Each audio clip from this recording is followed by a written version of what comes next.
We will open in 1 minute. Please find your seats.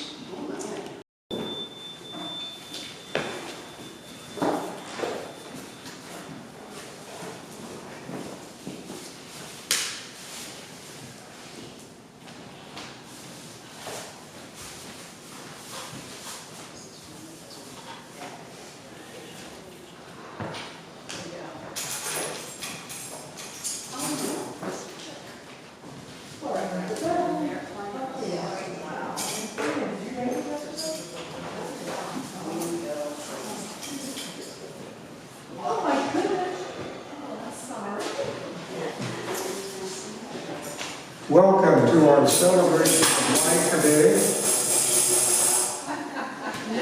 and happy buy more books today at First.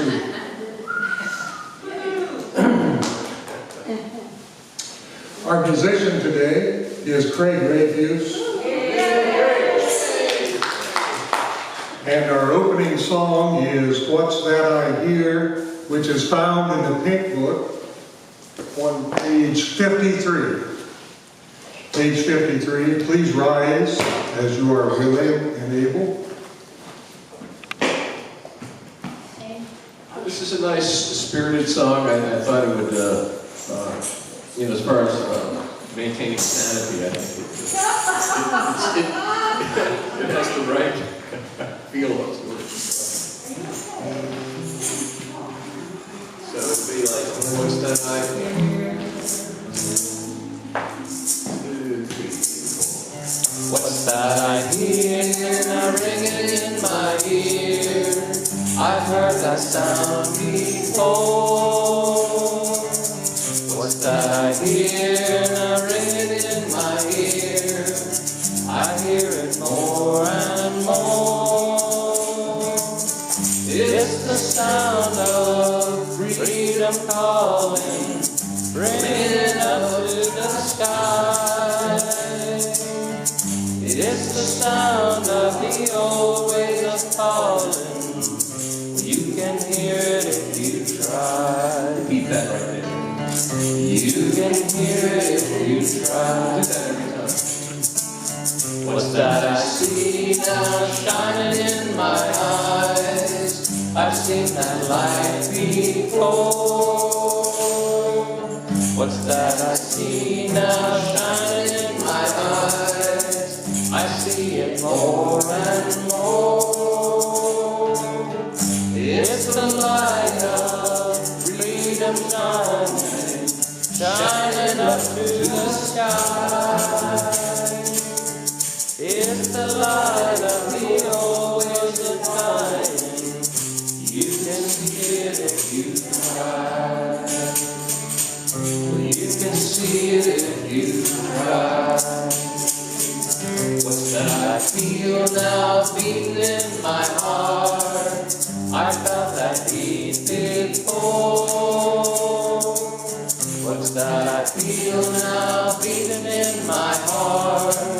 I feel it more and more. It's the rumble of freedom calling, climbing up to the sky. It's the rumble of the old ways of falling. You can feel it if you try.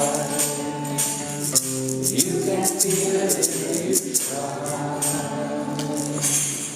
All right.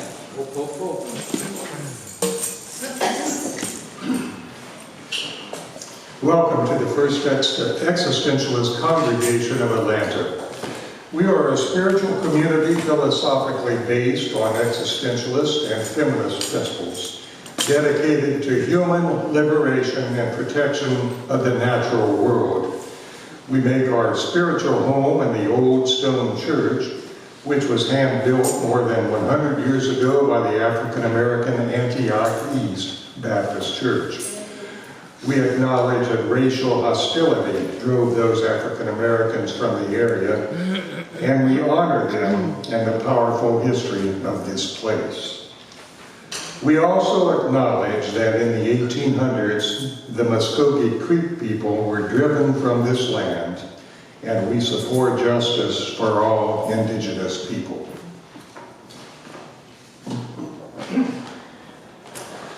Well, happy Bastille Day.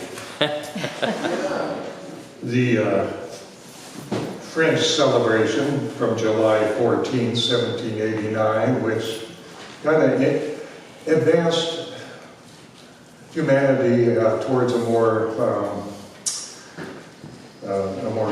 concept of liberty, justice, and equality for all.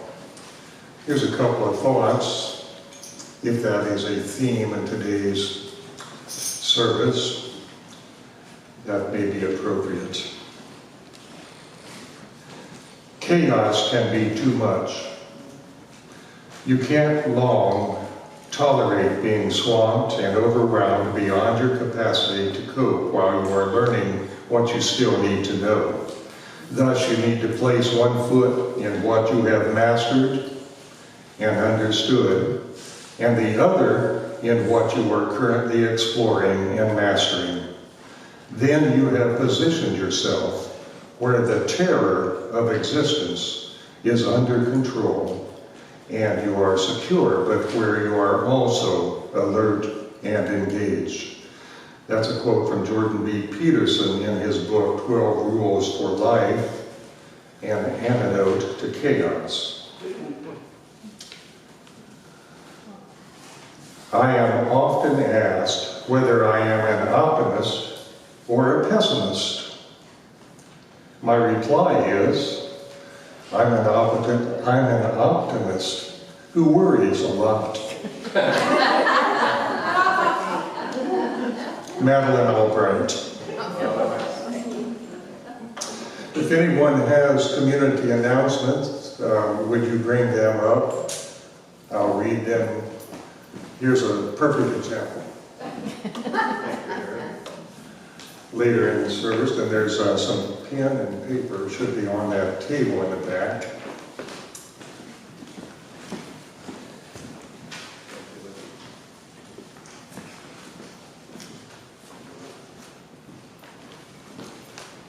Are there any newcomers with us today? And if so, would you, if you like, would you stand and introduce yourselves?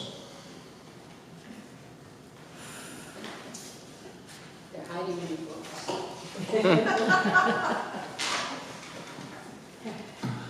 Well, does anyone have a birthday or an anniversary to celebrate? And if so, would you like to come up and we'll sing to you?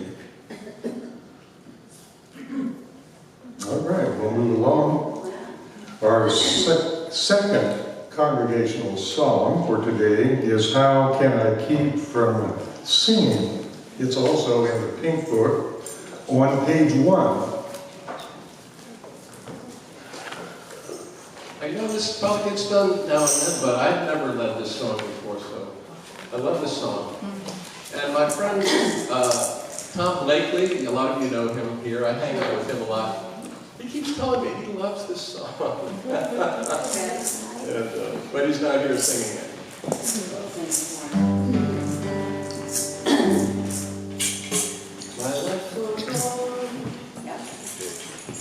My life goes on in endless song above earth's lamentation.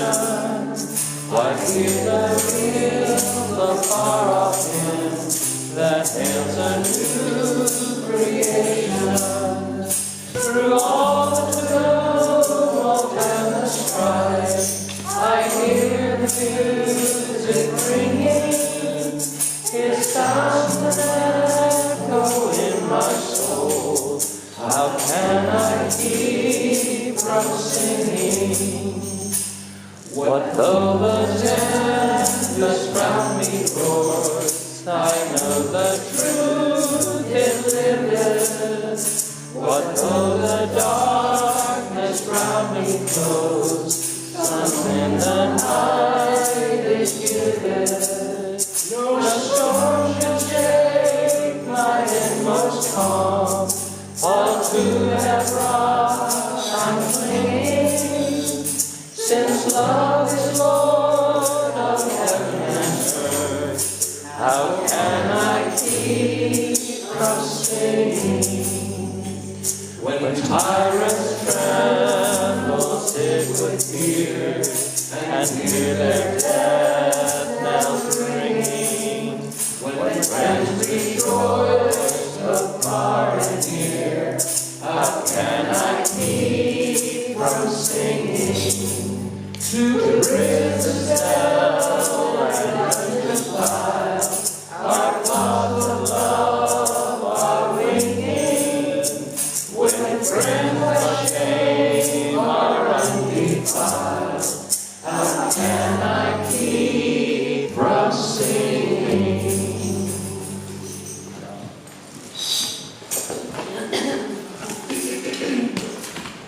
Marsha, do you have a few words for us at this time? This is a time of our fellowship minister moment. And our fellowship minister, the Reverend Marsha Mitchiner, who also is our speaker today.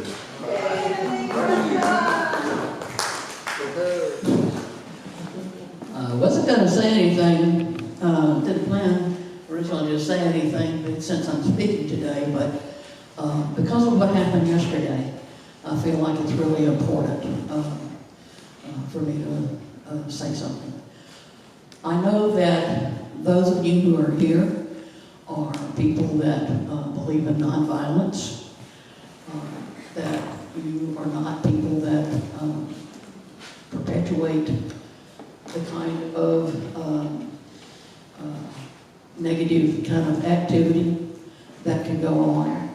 But I think it's important for us to realize how critical yesterday's event was. That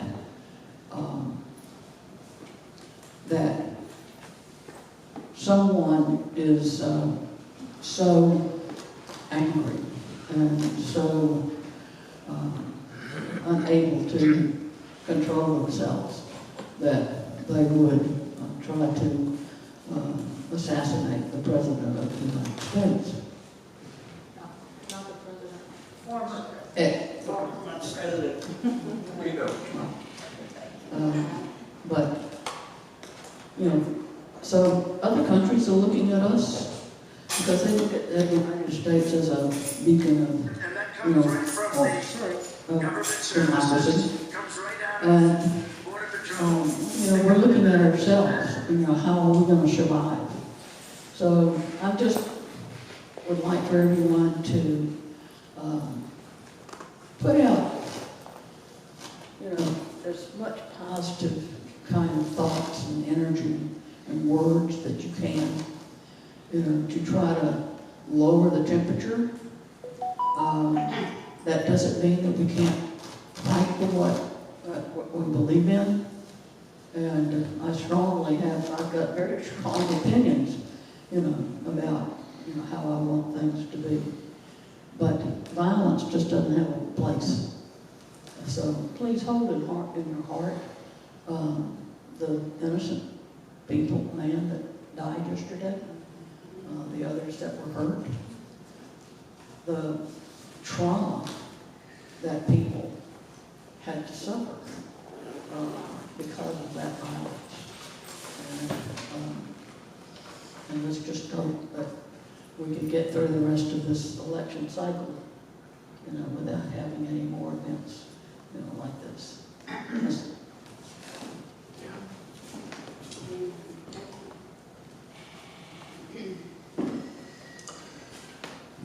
Thank you, Marsha. Very well stated. We do have a few community announcements. Next Sunday, July 21st, is our third Sunday, Eat and Greet, where we eat, greet, and celebrate July birthdays and so forth. A dish or drink to share is welcome. That's next Sunday after the service. Thanks to all who donated, baked, and assisted in any way to the book and bake sale. Today is Pay What You Want Day. We've made over $1,000 so far.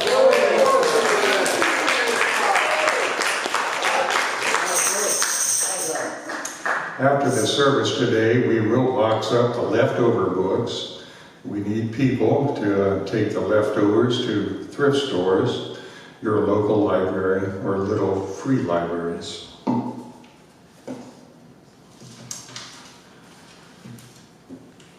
Harmony and heritage. This flyer will be in the back. It is on Sunday, July 28th at 1 p.m. And it's a summer documentary series to gather on a profound journey through history and the ongoing quest for justice. Join us and be part of the conversation. It's at the neighborhood church at 1561 McClendon Avenue, right around the corner. And that's Sunday, July 28th at 1 p.m.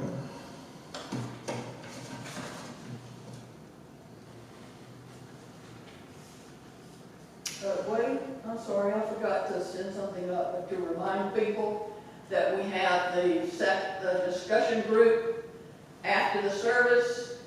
But since we're going to be doing all the books and things like that, we'll try to get the books done, and if there's any time left over, then we'll have our a little time for discussion. Okay. Thank you. Silence is a source of great truth and strength. That's Lao Tzu in the Tao Te Ching. This is a time we set aside for some silence, meditation, and if you can get to the candles, there's candles on that side. Feel free to light a candle for it. Oh, there it is, over here also. So we will have this period of silence for about 5 minutes. And it does speak to the what's been driving me nuts and so many of us nuts. It borrows a couple lines from Yeats's The Second Coming, starting with the title, Vexed to Nightmare. And I hope I can remember all these words. Non-stop nutcase. Sorry. Non-stop nutcase. See? Non-stop nutcase, loudmouth liars, preaching to their ditto choirs, stoop to conquer and divide, easy marks fit to be tied, wrong turns taken for a ride, promises not meant to keep, stall for naught, talk is cheap. Tiki torches snake a path, you will not replace us wrath. Charlotte's villains sworn to bruise, flex their swastika tattoos, vow to kill all blacks and Jews. Skull and crossbones through a crowd, blunt force trauma screaming loud.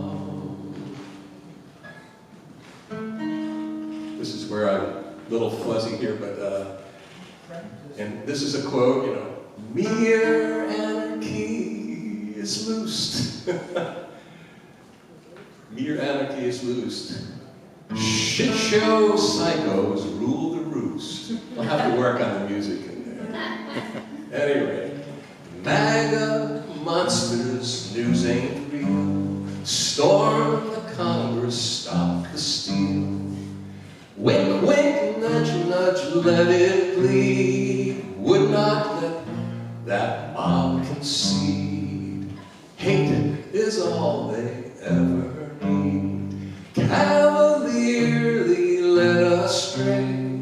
Insurrection, oy vey. And So the best had best beware, while the worst intensely care, stuck inside the twilight zone, quick to cast that first stone, toxic, ranting minds blown, aim their bedlam disrespect at compassion they reject.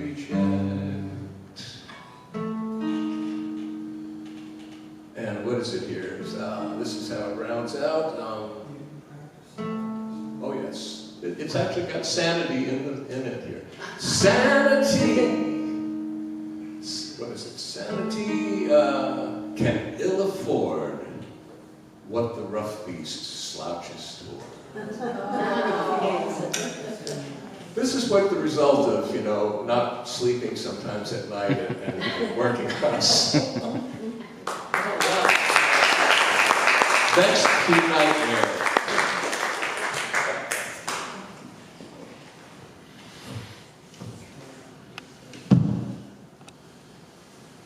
I'd like to introduce a friend of us all. Our speaker today is Reverend Marsha Mitchiner, our fellowship minister, and her topic is maintaining sanity in today's world. Quite appropriate. Marsha was ordained by us, the First Existentialist Congregation, after several years of study with founding minister Lanier Clance. Today she's part of the connective tissue of our congregation, holding together disparate elements, reaching out to folks whom we haven't heard from recently, and comforting those who need support. She plays in the dirt when she can, refreshes herself with her partner on trips to the Georgia mountains, and shares her thinking with us several times each year. Please welcome Reverend Marsha Mitchiner.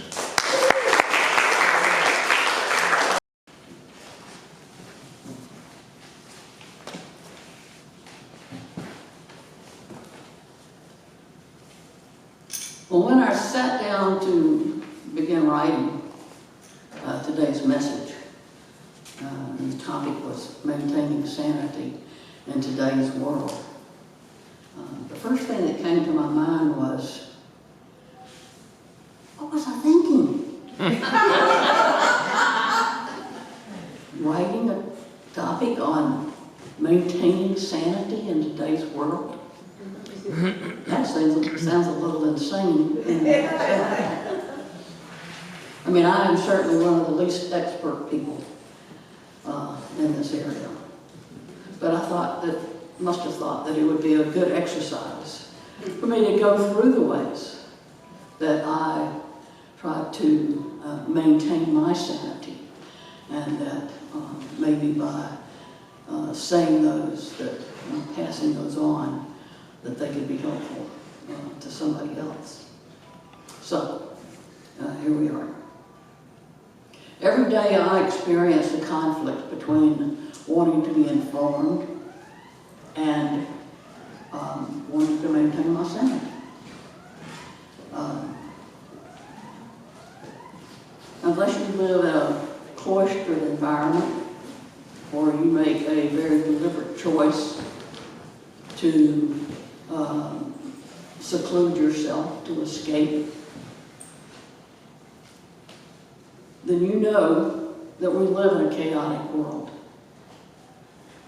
We live in a world of 8.2 billion people. They're spread across 7 continents with different sizes, different climates, and very differing societies. And we as individuals have virtually no control over this chaos. In existential terms, this absurdity. But what we do have is control over ourselves and how we respond to this reality. In existentialist philosophy, we individually give meaning to our life. We give our life meaning and purpose. we recognize that we are free. And that freedom means free to make choices. Choices that affect how we manage ourselves amid the chaos. That's a lot of responsibility. And to paraphrase Shakespeare, therein lies the rub. Yes, we have choice, and with that choice comes responsibility. So bringing it home and looking at myself and my own reality, how do I maintain my sanity in the midst of personal, political, and societal turbulence? Honestly, sometimes not so well. And by sanity, I'm not speaking from a clinical perspective, but from a common acknowledgement that sometimes we all become overwhelmed by life circumstances. We feel anxious, frustrated, out of balance, unable to cope in the moment. We want to withdraw, escape, or perhaps lash out in anger. All of the above, depending on the day and the circumstances. I've been there, done that. Every one of them. And on a very personal level, I want to acknowledge that I'm someone that has dealt with depression all of my life.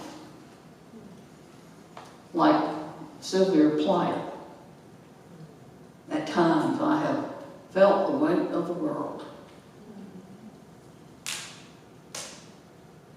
But thanks to modern medicine, quite a few therapists, and the good fortune to have come here to First E and learned how to translate existential philosophy into meaningful, everyday practices, I'm able to learn and to utilize ideas and techniques that help keep me closer to feeling sane. One of the most important aha moments that supports my sanity is accepting that I give meaning to my life.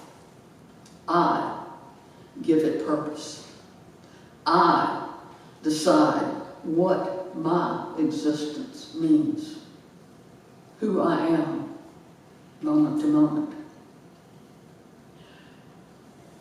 Personally, my world is guided by caring about others in the world that we live in and on. That is for me, that is the meaning of my life and my purpose. I feel meaning in being aware of my abilities and the lack thereof. I feel meaning in being aware of how I play a part in the well-being of others and our planet. To maintain my sanity, I must be realistic in my assessments and my actions. Now, I can give the homeless person on the street money from my pocket, but it's not realistic that I mortgage my house in order to support a charity. That would also put the well-being of my relationship in jeopardy. So, being realistic and practical as you go about making a life that reflects your purpose. Viktor Frankl said, "Everything can be taken from a man but one thing, the last of human freedoms, to choose one's attitude in any given circumstances to choose one's own way. And certainly nobody could be more knowledgeable about that than Viktor Frankl, who spent years in a Nazi concentration camp. Maybe I should have that quote tattooed on my forearm so that I could be reminded every day, especially in difficult situations. Difficult situations like turning on the evening news. And I do make choices. Besides taking my medication and seeing my therapist, choices to maintain my sanity. I find a peaceful calm in following my passion for nature, finding awe and pleasure in watching the birds fly across the yard, to hear them sing, to see them going back and forth building a nest and feeding their babies. I love to garden, to play in the dirt. I watch the plants grow and bloom. I even marvel at the industry of ants and the important job that bees and worms have in maintaining balance in nature.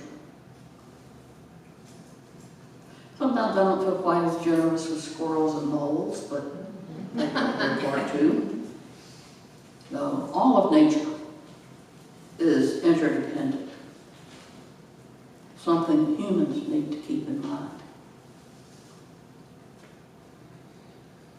I really love to read, and I love this book sale. So many books in so little time. But I always enjoy coming to the book sale and number one, seeing some of the books that some other people have had. It's like, what? Okay. Somebody wrote it and then somebody read that? But I really enjoy going through the books and finding ones that I think that I'm going to enjoy reading. And lately, I have found that my enjoyment comes more from reading fiction. Because with fiction, I can immerse myself in imagination. I enjoy using my imagination to create art and to dream. In college, I wrote a paper on dreams. And I remember one of the researchers saying that dreams allow us to be insane at night so we can be sane during the day. When I think about some of the dreams that I have had, I understand that. I agree with that. But also, you can use dreams, interpret them, and get insight, into yourself. Imagination.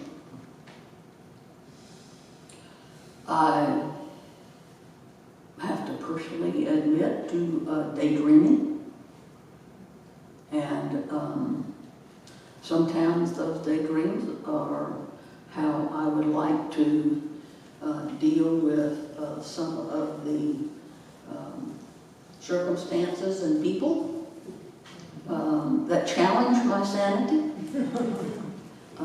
I probably shouldn't expand on the details. But reading and using my imagination is important to maintaining my sanity. We have a dog. Her name is Zeta. Zeta is Greek for gift. We spent a lot of time, Jancy and I, going through the dictionary, you know, the baby dictionary, trying to find a word, you know, that we really liked, that would reflect what we felt about getting this little dog. She's only 13 months old.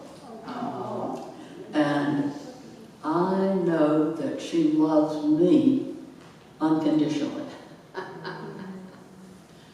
She makes me so happy. When I come in the door and she comes running, and she's just got that, I love you, Mom. It makes me feel good. I like watching her exuberant energy, the way that she experiences life. It makes me feel happy. Having a pet can be a really important way to help you maintain your sanity. I admit that sometimes I don't feel quite so happy when I have to pick up dirty puppy pads, but on the other side of that, I'm really glad she uses them. Yeah. A choice. Her choice to use them, my choice to pick them up and not be angry. The next point might seem a little hard to believe, but I actually find relief and comfort, bordering on pleasure, and going to the gym. I don't mind getting older. The alternative I don't like. So I don't mind getting older. It's the side effects. Stiff joints, less strength, lower metabolism.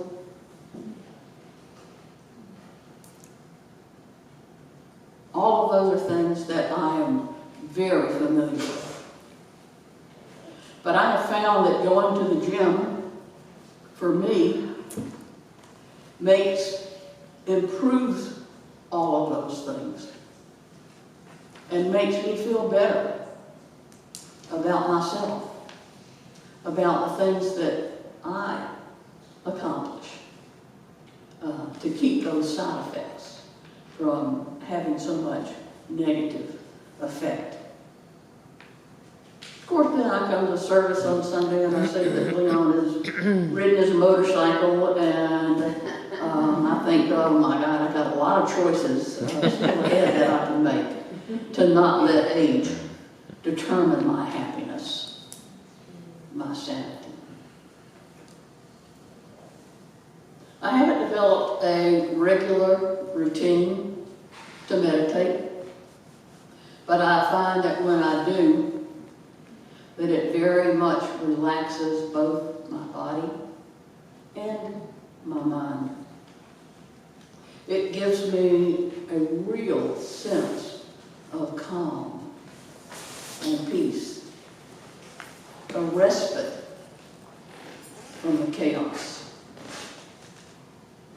I took Lisa Cockrell's introduction to meditation, and I found that I particularly like to use music to meditate, and specifically certain tones that help me to really go deep within.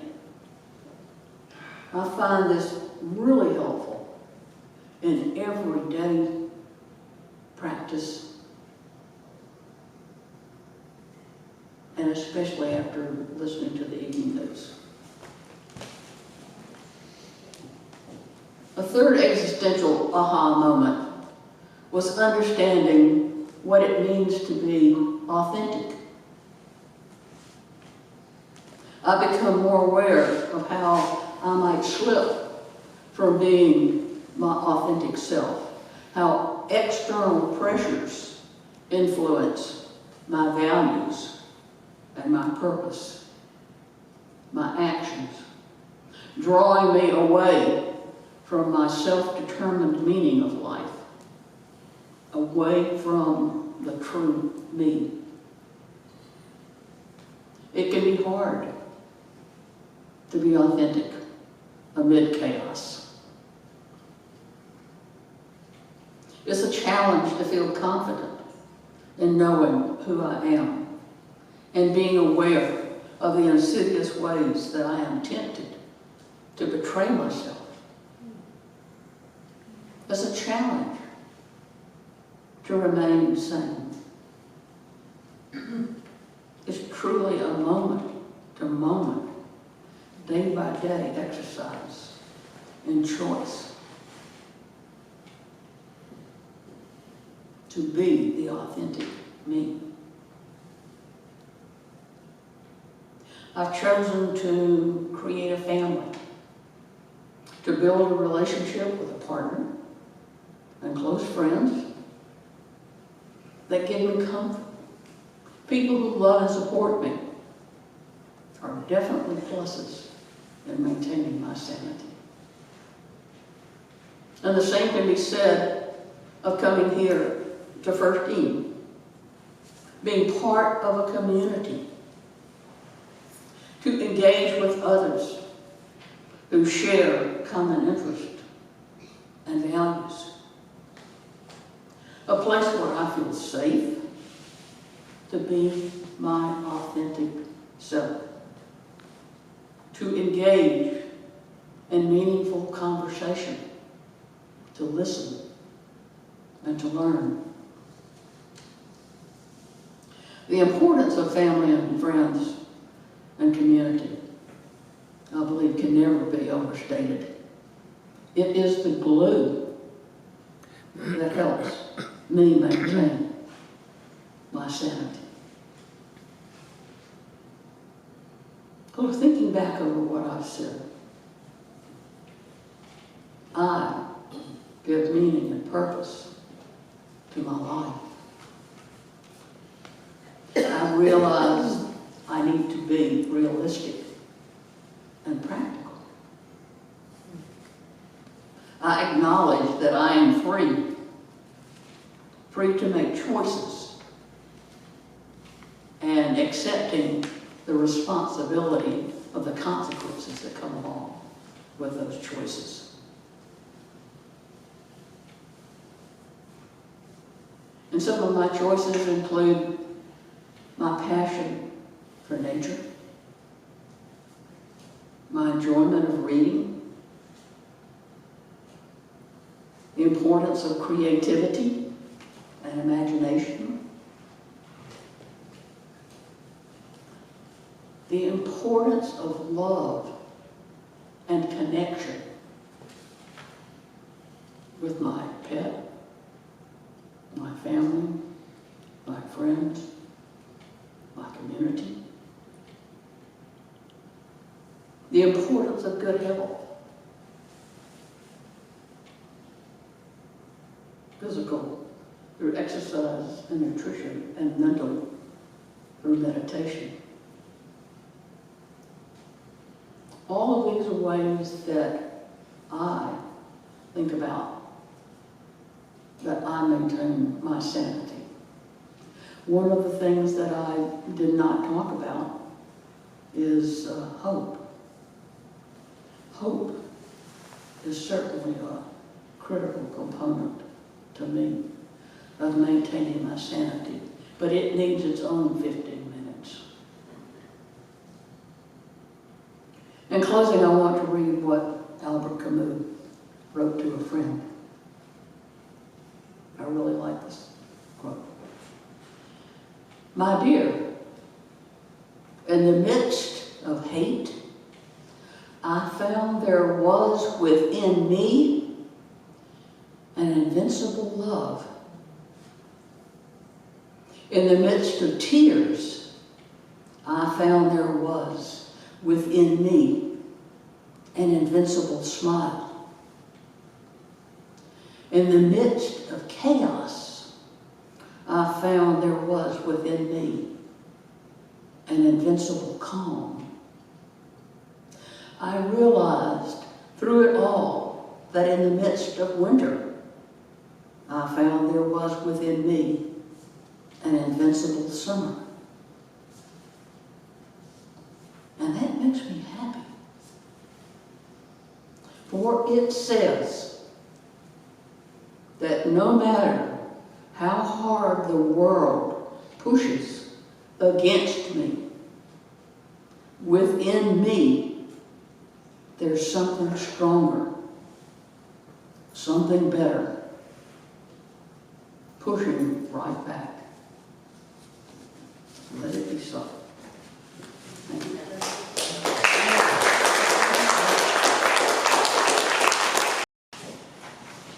Wow, thank you, Marsha. Could you please email me that great oration?